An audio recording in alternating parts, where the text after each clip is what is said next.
first time I heard the word folly was in relation to Bernard Tschumi's Parc de la Villette in Paris. The large park with dozens of red structures strategically organized in a grid, each embodying the principles of deconstruction. I had been fascinated with the relevance and functionality of Follies, and even more amused by the lack of its typology. So when I came across young British historian Rory Fraser's docuseries called Follies, I knew I had to speak to him to appease my 21-year-old self. He not only told us about the history of some of the oldest follies in England, but also made interesting connections between follies, fun, and food.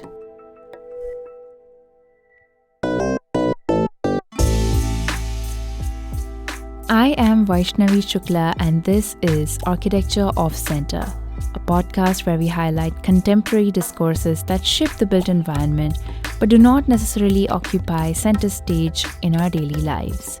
We speak to radical designers, thinkers, and changemakers who are deeply engaged in redefining the way we live and interact with the world around us. Go ahead and qualify a folly for us. What do you mean when you say a folly? Okay, so I should start by saying that the joy of follies is that they are slightly unqualifiable. So it's quite hard to answer that question with any precision. But by way of a working definition, broadly speaking, a folly is a structure or a building that is very elaborate, or definitely overly elaborate for its function, which is often fairly limited. And it often serves to improve a view in some way, shape, or form. And that's about it. That is a very, very broad working definition of folly. Yeah. Can I throw like an unexpected shot at you? Have you seen House of Cards? Which Vaguely, one? Just like the first season, second season, the Netflix. There's an old British one. There's a new American. No, the American one. Okay, I might have done. Okay, so in that the main person, the character, contests their election from a place in, I believe it's South Carolina, a place called Gaffney. And it's very iconic because that place actually in real life has a water tower in the shape of a peach. It's called a peachoid, but it's essentially a water tower. You can look it up. The funny thing about that, and I'll come to the form and function question, is it's a water tower, but it's shaped as a peach. You think that qualifies as a folly, or for it to be a folly, it does not have a function? Does not need to have a function, but yet this one does. Yeah, that's a very good question. I mean, I think it's important to, follies are fluid things. They're not binary. It's not it is a folly or it isn't a folly. Follies are on a sliding scale from the sort of the utter pure folly, which is completely insane, to something which might have folly characteristics, to something which clearly isn't a folly at all. So in that instance, I'd say that structure is definitely tending towards a folly. It didn't need to be built as a peach. It in no way its structure. It was unnecessary. So yes, I think that, I mean, I wouldn't say that it's a pure folly. But that, then again, the Victorians built water towers in the 19th century as follies, buildings in the landscapes which improve views. You go for picnics in them, whatever. They were built in a very elaborate way, but they also happen to function as water towers. But again, it's this question of the way it's designed. It's a ratio or a balance between ostentation and use. We'll have a separate discussion on whether Bernard Tschumi will agree with any of the conversation that we're having, because we're all as architects obsessed with the Parc de la Villette in Paris, that's designed by Bernard Tschumi. And it's a large park with these red color structures dispersed throughout, and he calls them the Follies. So for any architect, if we ever say the word folly, they'll be like, oh, Bernard Tschumi. But he has an interesting take on the form and function when it comes to Follies. And at the beginning of, sorry, go ahead. Very interesting to hear that. I mean, I'd love to hear that. But I think, to use a very simple example, in a garden, if you had a sundial on a plinth, that's not a folly. It's a sundial.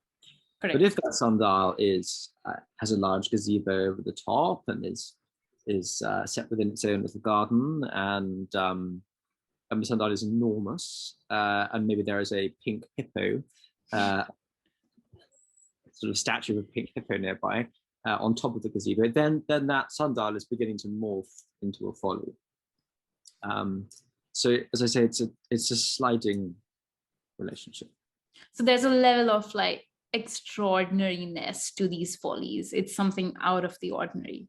Would it be like? I wouldn't necessarily say it's out of the ordinary, because in the 18th century in England, they were very normal. Follies were considered an essential part of your garden. The sort of high-end B&Q go-to sort of bench, I suppose, that we might have today or something. So they're not out of the ordinary, but it comes back to this question of function. Are they built in an unnecessarily elaborate way, given whatever their function may or may not be? The example I think that you initially were interested in, the Temple of the Four Winds at Castle Howard, it's a temple which its only use is to read in and maybe have picnics in. And that building would have cost the owner a huge amount of money to build, by one of the top architects in the country, with a huge amount of glass and stone and slate and God knows what else. It's completely unnecessary. So that definitely qualifies as a folly, even though it function. Anyway, I think we're sort of now tending towards the next question. So the beginning of each episode in the series that you just shot, every show you start with like a very wonderful prologue of what the Follies are and how the place that they occupy in the English landscape. And you ask us, the viewers, to, this is quote, imagine a world where form is more important than function, or even where form is the function. And then when I look at the 4 follies that you're talking about in the series, I'm intrigued by how the same form serves multiple functions. And it's interesting and absurd at the same time. Like, 2 of the towers that you talk about in the series were built with an entirely different purpose, but then they kind of adapt to the changing cultural, political landscape. And then during the 2 wars, they become part of the defense infrastructure. Are you sure? Do you still think the form can ever be function? I do, yes. I mean, I think it comes back to this point that I mentioned earlier about it's a sliding scale. So I'd say that some follies in the documentary are more a case of form is more important than function on that sliding scale, and others I'd say tend more to the point where form is the function. So some are more obsessed with form than others. So the first example, Rushton Triangular Lodge, and the last one, Farrington Tower, really don't have any discernible functions at all. It's entirely about, the form. It's entirely about the decorative detail which is put on the sort of on the triangular building, and it's entirely about this mad statement by Lord Berners putting a huge tower in the middle of a wood. I mean, I know it has a viewing platform, but that really wasn't the reason it was built. It was built as a statement. So those 2, form is really quite important. The middle 2, Four Winds and Broadway Tower, there's a stronger argument to suggest that they have more of a purpose. But just before I get distracted, I mean, the World War II question, I see what you're saying, but it's important to bear in mind that these functions were retrospectively applied to the buildings. They weren't built to be viewing platforms during the Second World War. I think you could say that that happen because follies often tend to be quite extreme. Again, this notion of emphasizing form and how far you can go with form and playing with form means that these buildings are often built in a pretty extreme way. In these instances, it's height, they're towers, and so they are useful when you're trying to look at German planes. Definitely not what Wyatt and Lord Berners were thinking about when they were built. And so yes, the extreme nature of these buildings often means that they are found retrospective functions because they're fun, or they are unusual, unusually tall, unusually whimsical, unusually beautiful. Yeah, so just because they're given, yes, just because they're laterally given functions, I don't think it means that you could say that they were built for functions.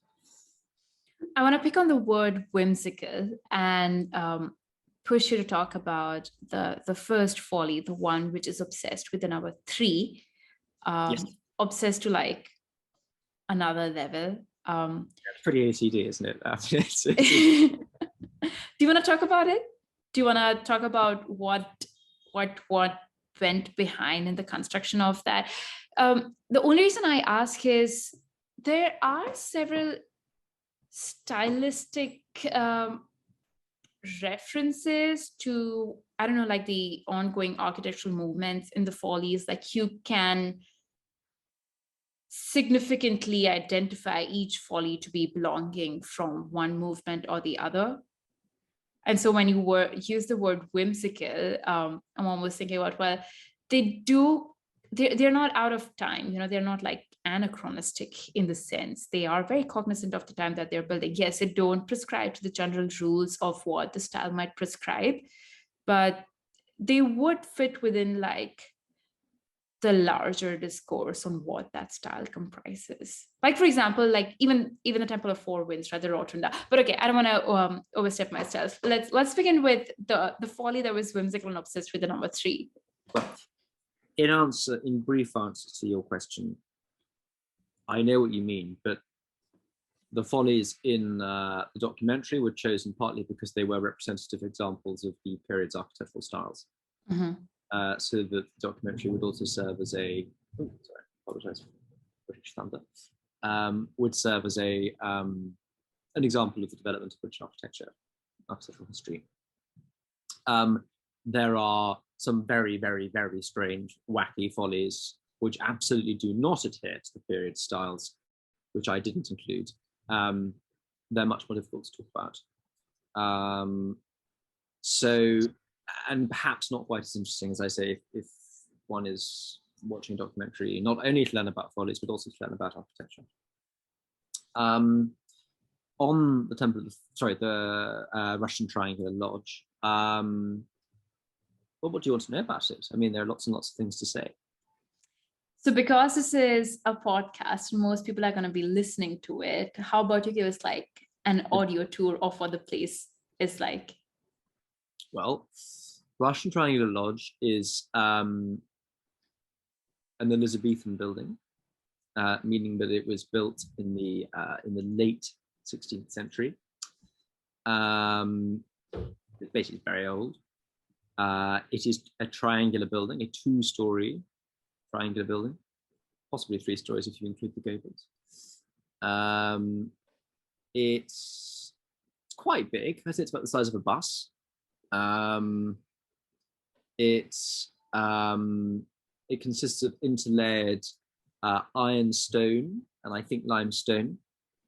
So the ironstone is a sort of reddy color, and the limestone is a sort of whitish color. So it's a sort of checkered color, orange and white.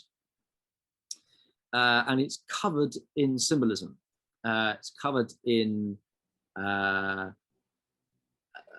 where to start really? Dragons and 3-leaf clovers and strange biblical images, quotes of Latin, numbers, not to mention very, very odd windows consisting of blue glass spheres, triangles, all sorts of things. So that's the outside. And each of those items or things all denote and relate to the patron, who's called Thomas Tresham's interest in Catholicism. It was built at a time when in England it was illegal to be Catholic. It had just become illegal to be Catholic during what we call the Reformation. Thomas Tresham was very unhappy about this. He was very rich, he was very aristocratic, very powerful, but he refused to convert to Protestantism, which lost him all his power and influence and wealth. And he was arrested, put in prison for helping to hide a famous priest. And when he was in prison, he designed this folly as a sort of symbol of his defiance, really, and also sort of something to keep him occupied, because he liked designing and was clearly very bored in prison. And then he built it when he left prison. So it's covered in all this imagery to do with his Catholicism. Some of them are biblical images. Some of the Latin are Latin quotes from the Bible. And the proportions all relate to biblical things too. So the walls are 33 feet long, which is the age when Christ died. Obviously, the obsession with three relates to the Trinity, which is a specifically Catholic thing. Well, not specifically, but it's a thing strongly associated with Catholicism. It's also a joke because his name was Tresham, the first letters which are Tres. So it's a little sort of early modern pun. So yeah, it's a very interesting building where the form is completely dominant, really. There were no doubt functions to the lodge. The inside is whitewashed, it's very simple. We don't really know what it was used for. Could have been a house for a rabbit keeper, it could have been a place for secret church services, it could have been a place for him to meditate and pray, or it could have been a banqueting house, which was very common at the time. So we don't really know. But the most important thing is undoubtedly the outside. I was going to touch upon patronage because I think patronage is something that is so integral to the building or the functioning of anything, right? It's based on patronage that decides what gets built and what is it's going to be used for, and how does it live, and how is it remembered, and how do you, I don't know, I guess use it. But it seems like a lot of the follies that you show us are places where there's a certain relationship that the place has with the food. Like, more often than not, these are places for picnicking, dining, partying quite forcefully, because I know two of the follies have these like fancy rooftop places which did host famous people and had some wild parties, but they were also used for banqueting. And this is something we'd spoke about earlier, as well as, I don't know, I wonder if it has to do, I mean, the relationship of any place with food is because maybe just eating is such an inherent bodily function that everybody needs to eat, and because all the places that we design need to have some place either to cook or to eat, or subsequently to wash or to clean, or blah blah blah. But yeah, I mean, there's clearly an element to that. I mean, I don't think that follies have an obsession, have a preoccupied relationship with food simply because it's a bodily function. I think it's more. I mean, I think that there is a in some ways a very literal aspect to follies and food, in that a lot of follies, especially the early banqueting houses like Rushton Triangular Lodge, for example, are small, exquisite, very detailed. They're beautiful little things. They're almost like little cakes. You know, they look edible. They're beautifully carved. You can almost imagine that it's made of gingerbread, sort of frosted with icing and so on. And a lot of banqueting houses at the time looked like this, and this is partly, and this edible notion is partly perpetuated because food at the time, banquets, you would have architecture represented in sugar and I'm not sure if it was marzipan. I don't know if that was around the Elizabethan period, but certainly, you know, molds, jellies, sugars, baking and so on, they create architectural forms out of food. So there's a sort of weird relationship between the building that you're eating in being represented on the table that you're eating from, or rather the thing you're eating being representing the building that you're in. But I think that's a less important point than the bigger one, which is simply that by and large, follies are about fun. Sometimes they're memorial, sometimes they're very sad, but all very serious. In the case of Rushton Triangular Lodge, being the sort of symbol of religion, but by and large, they're about letting go. They're about having fun.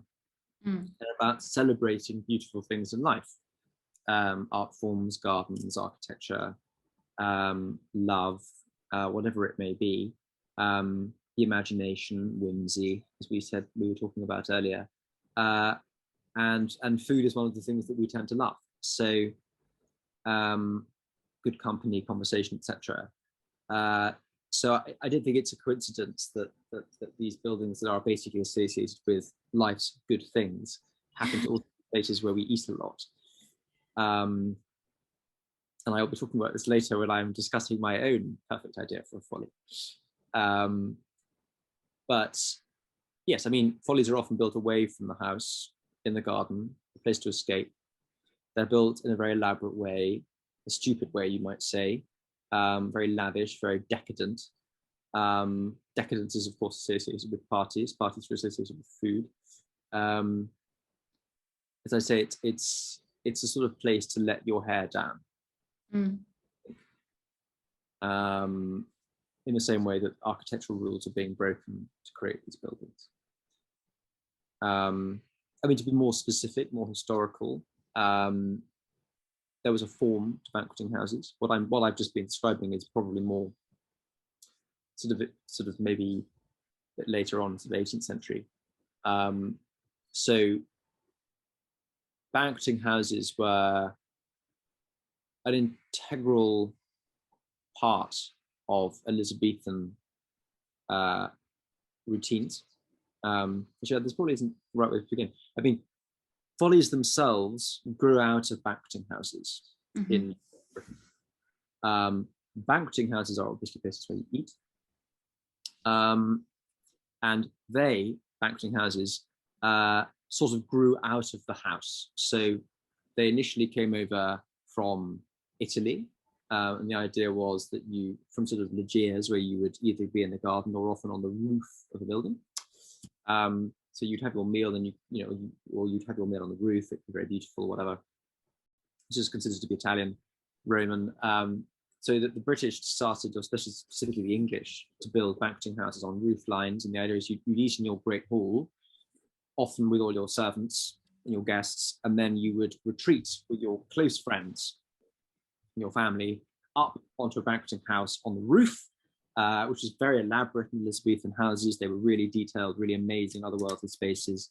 And you would have your most expensive course there, which was the sort of dessert course. And that was lots of sugar, lots of spice, glamorous, exotic foodstuffs, which you wouldn't give to your, Sure. to everybody who you were having dinner with, only your really special guests. And so that's sort of where the banqueting house begins, on the roof, in these rather amazing spaces. And they'd use them to look down on geometric gardens below that. But then as time went on, these banqueting houses sort of came off the roofs and into the gardens and got further and further away from the house. And so there's this relationship, this intrinsic relationship when it comes to follies with food, but also with this sort of liminality. The idea is you're halfway between the house and the sky, between the house and the garden. It's an otherworldly space, a space intrinsically related to relaxation, thought, getting away, enjoying good company, this kind of stuff. And that's really the origin of follies as we know them in Britain. And they developed later on into temples and all sorts of other things, which we can talk about later. But that's the beginning. I mean, you could say that they started with monastic cloisters, but I at least insofar as I've been able to plot the development of Follies, I think banqueting houses is the big sort of spark moment.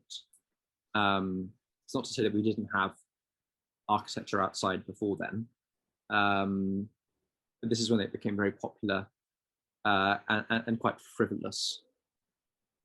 What do you think happened to the banqueting houses then? Did they ever evolve into a completely different building type, or They did, yes. They absolutely did, yeah. So as fashions developed, and British architecture, sorry, English architecture, very easy to say British architecture, but Britain didn't actually sort of come to be until significantly later.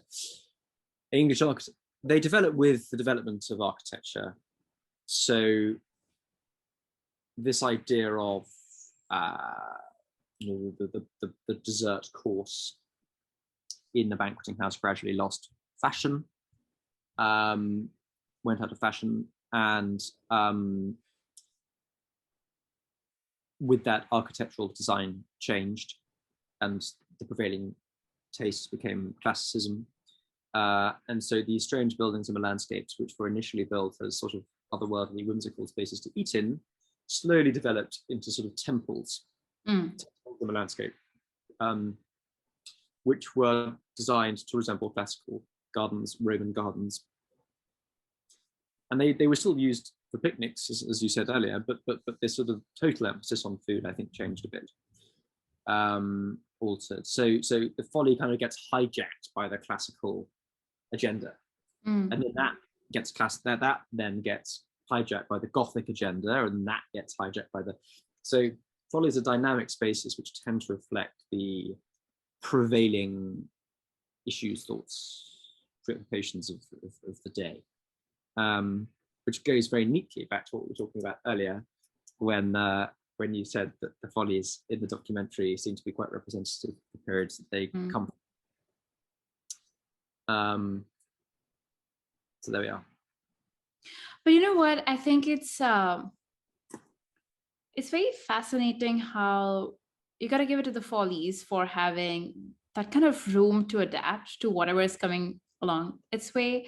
And I know you show a bunch of these follies, at least I believe it's the fourth one in the series, where it's still an active part of the community, and there's a lot of dogs there, and everybody's like out and still using it. So maybe that is the advantage of not belonging to a particular archetype, as we love to call it, and constantly be in that phase of being a prototype that's always under experimentation, that's always being developed by whoever comes to design it, or lack thereof. Because I know one of the guys who designed a folly was not even an architect. God knows what job that person had, but he was everything but an architect. Who is that guy? Sorry, I forgot. Oh, Vambra.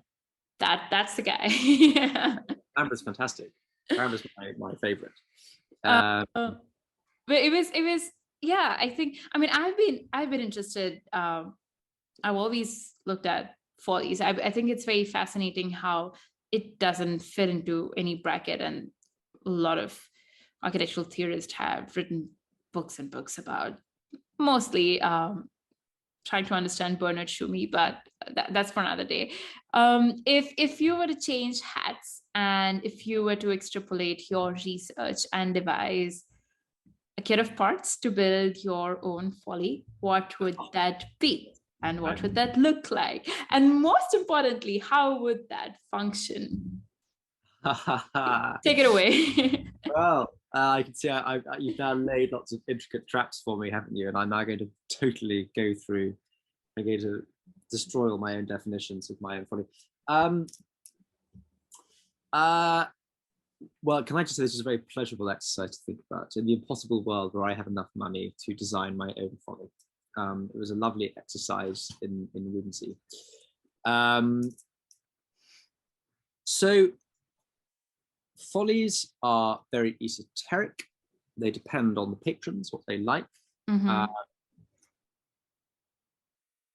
And there are no rules. So what I wanted, I'm afraid, actually is quite normative. But as far as I can see, Follies divide into three camps in terms of their location where they're set. They're either in some wood hidden away that you kind of stumble across, or they're at the end of an avenue or a view that they sort of act as a focal point for. Mm-hmm. Like markers or obelisks or XYZ. Like markers, obelisks. Or they are on a hill, sort of in some impossibly romantic landscape. They're not really acting as a focal point so much as a sort of, I don't know what really, a kind of viewing towers from the inside. They're sort of acting as a kind of point of interest. Yeah. I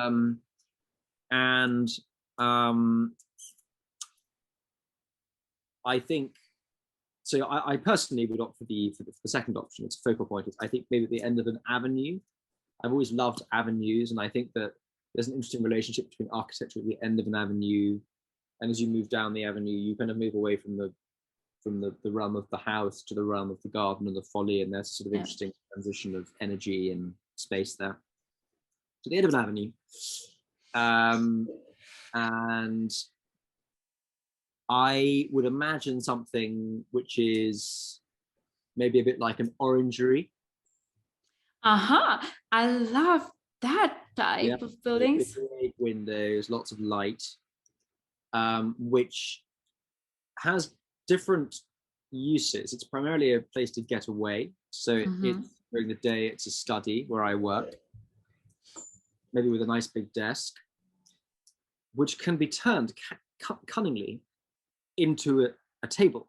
And in the evening, it can be used for dining. I want a gas fire, a working fire there for the winter, so it doesn't get too cold. I would also want a portico out in front for the summer, so I can read underneath it in the sun. What else? It needed a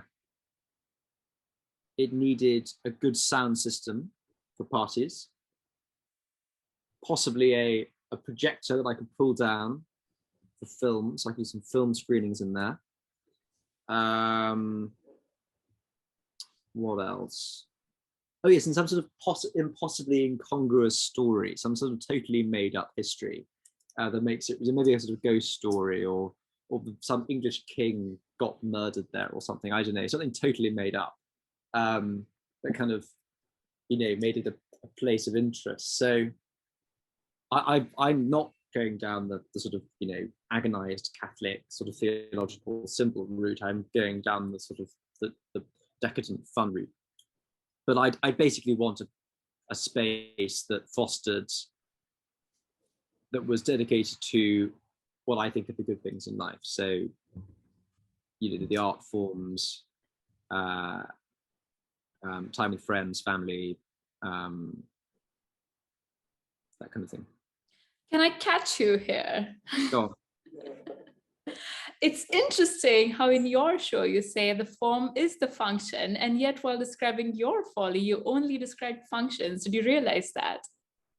Yes, I know. Well, yes. Well, hang on. Yes and no. Because all the things that I've been describing that take place within this folly. But you never yet described what the folly would look like, except like a slight little reference to an orangery. I said it has a portico, and I said that it has large windows, and it's the end of an avenue, which I think is all the description that you need. But hey, if it's going to be at the end of an avenue, you probably want it to be like sizably big so that it's visible from like a little bit of distance. You might want to paint it pink, like the hippo that you mentioned earlier in the episode. So I'm not sure I like pink with a bit garish. I don't know. I mean, what I'm imagining is some sort of temple, rather boring classical temple, and I've sort of shied away from describing it because I don't want to typecast myself as a classicist. But I think what I am imagining is some sort of classical temple, with a big room in it that basically could be used for a variety of different fun things. So no, I did think I have described something which is crucially what I have described is not a space where the form is dictated by the function. Rather, I have described an ambiguous form where many functions can take place. Well, whatever makes you sleep tonight. Have I squirmed enough? I feel I've gone away with this. I'm quite proud of myself, actually. I think that was quite clever. Hey, but you know what? There's two things you can do. One is, of course, you can sketch your folly because you are wonderful when it comes to painting. I can use drawing and watercolors as a medium to probably draw your own folly. Or as of today, there are two artificial intelligence AIs where you can just describe your folly as a writer, and maybe the AI will generate for you. You know, just for fun, we should try it. Just end of the avenue, orangery, portico, and maybe just see what the AI gives us for that. That could be a fun exercise, like a folly that's not even designed by humans anymore. Follies in the 21st century, in 2022, can be designed by just AIs. Just like put it into Mid-Journey and it'll give us a folly. Maybe that's the future of follies. You know, they're not designed by humans. Well, that's a very interesting point. Yes, I mean, quite possibly. I mean, follies now are still alive and well, but again, they reflect current fashions, and well, not always. They're often quite anachronistic, but they do often reflect current fashions, and that is, of course, for green architecture and renewable architecture and so on. And there are a lot of really cool, dynamic, sort of green garden buildings being put up. Yeah. That are so perfectly in tune with the landscape around them, you would almost not notice them. But they're really amazing.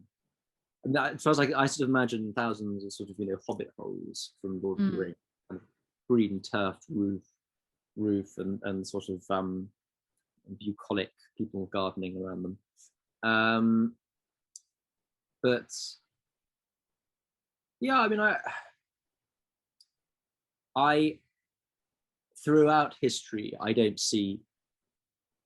I think follies are a fascinating thing to study because, and indeed looking to the future, one can be relatively confident of what will happen because they're small, they're easy to get your head around. They're not massive things, and they're fairly consistently in gardens and that kind of thing. So you know where to find them. And although that they're interesting because what they've been used for hasn't changed massively over the centuries. The way that they look really has. So it's a wonderful way of charting architectural history and history of fashion and so on and so forth. But their uses insofar as they have them haven't really changed. And I think that's because people haven't really changed. I mean, the things that we enjoy doing and enjoy using buildings for are exactly the same as they were 1,000 years ago. Yeah. But broadly speaking, they are. It's certainly the case of the folly I've just been describing. I would imagine something which was a focal point in this garden that was hopefully a focal point for the arts as well. I mean, as I've just described, film and reading and painting, so that kind of thing going on within it. And a kind of magnet for stories it's got this sort of fake legend attached to it maybe, and hopefully there will be more stories and legends that will become attached to this building. Another thing I often say about follies that wouldn't probably be true in this case, because it might be a bit of a pastiche, but maybe there'd be a way of incorporating something contemporary into it. They're catalysts for architectural innovation. Because they're places where rules don't have to be obeyed, architects often feel free to experiment. And in the documentary, one sees that repeatedly. I mean, I know you said that they're often quite normative. That's true. But equally, they're often pushing certain trends. Yeah. So with Tresham's Triangular Lodge, it has some fairly obvious classical features, which are about 100 years ahead of their time. With Vanbragh's Temple of the Four Winds, it's a very Baroque temple imitating the Villa Rotunda in Italy, built in the early 18th century, really before Follies had kicked off properly. With Broadway Tower, it's a sort of strawberry Gothic folly, which is really kind of heralding the announcement of the Gothic in England when it's still it's a pretty early phase.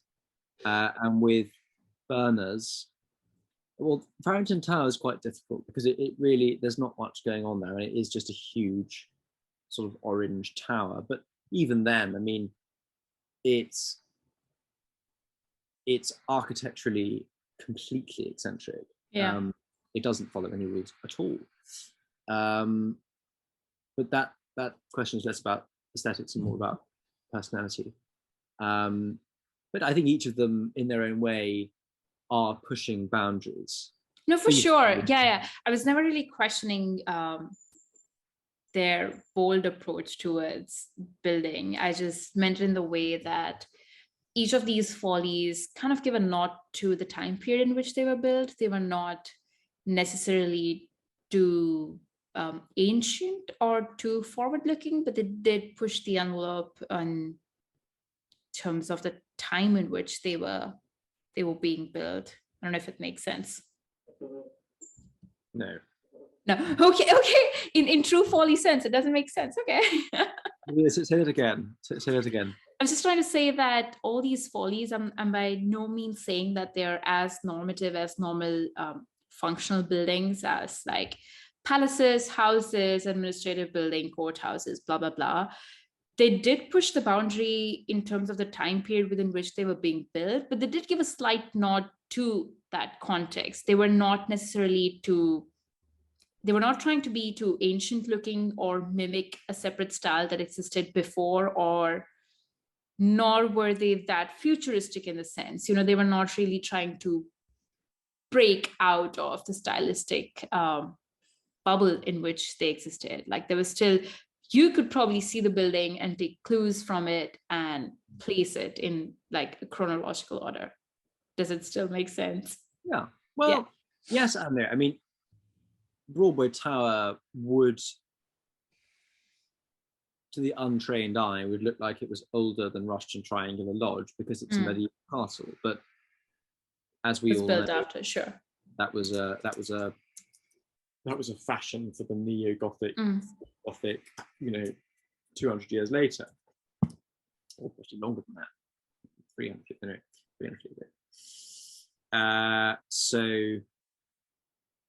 But yes, I know what you mean. But I could be wrong. It's okay. Don't tell me. That's fine. But as I said, that's partly to do with having chosen follies that were representative of their periods. Sure. There are other examples which are just completely inane, and question marks that we don't really know much about. I mean, Jack Treacolita is theoretically a late 18th century folly in Somerset. We didn't know anything about it. It's completely mad. Freston Tower, one of the first follies in the UK in 1578, I think. It's a tower with a banqueting house at the top, but again, we don't really know why it was built. I also come from like a more rational, practical point of view where you do have to consider at the end of the day, it's a building and it's built with a certain set of materials that were available at the time and a certain set of labor skill that existed at the time. So the engravings might be closely related to those that were being used at the time, or whatever it is in terms of like the arts and the crafts and the skills and the the stonesmiths who would have been working, or the blacksmith who might have been working. So in that sense, I do get that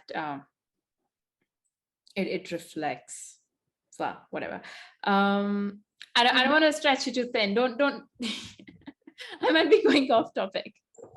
Well, it's very interesting. I don't think anyone's ever raised it with me before. I think it's a really cool thing. I mean, I just think it's easy for us to. I mean, I know what you mean. I do really know what you mean. I think there are some follies which are really eccentric and others which aren't. Some which were built to be eccentric, sure. Others which weren't. I mean, it really depends. But I mean, I think to go back to Rushton Triangular Lodge, to us, as people interested in architecture, it looks relatively normal for an Elizabethan building, Sure. but someone in, 1595, if they'd seen that, they would be absolutely astonished. And they would have known what that was about. So it's important well, in this particular instance, it's important to try not to read these buildings in parallel with the buildings that came after them, and thereby forget how novel they were at the time. But they tend to announce trends before they happen, rather than totally evade trends, in my experience. I think, unless the patron or the owner was seriously eccentric.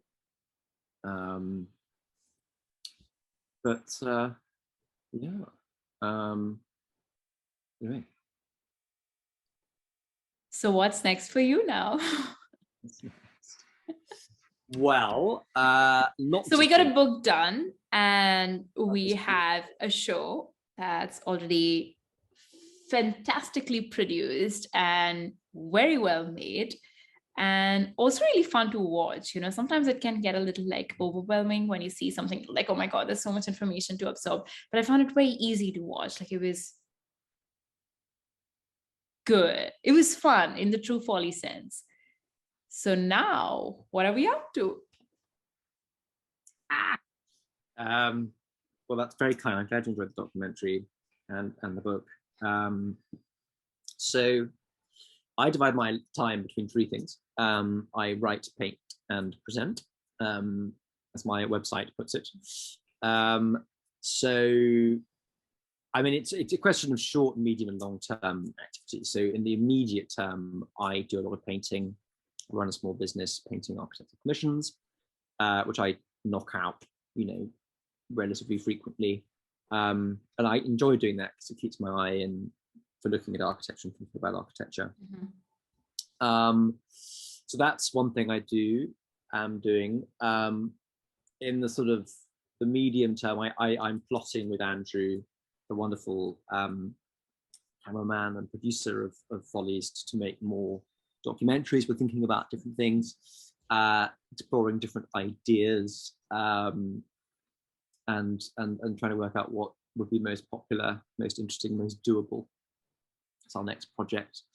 That's a kind of medium-term thing, and it's very exciting. I do really, really enjoy presenting, making documentaries. It's a very rewarding experience to see your text, words, prose, being translated onto the screen, especially for a medium that is so well designed for architecture. And sorry, for film. Architecture is just great to explore on camera.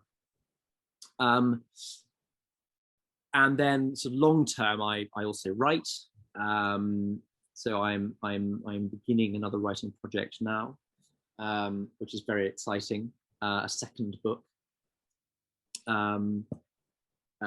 about architectural history, which is very exciting and very nerve-wracking. So I can't talk too much, otherwise I'm going to psych myself out. But it's great. Again, it's about history, it's about the past, and it's a bigger book than the Follies book. It's not an illustrated book. It's perhaps more serious, and that requires lots of trips to the library. So yeah, sort of short, medium, and long-term activities. So we'll wait for you to finish the project. Special thanks to Ayushi Thakur for the research and design support, and Kahan Shah for the background score. For guest and topic suggestions, you can get in touch with us through Instagram or our website archoffcenter.com, both of which are ARCHOFFCENTRE. And thank you for listening.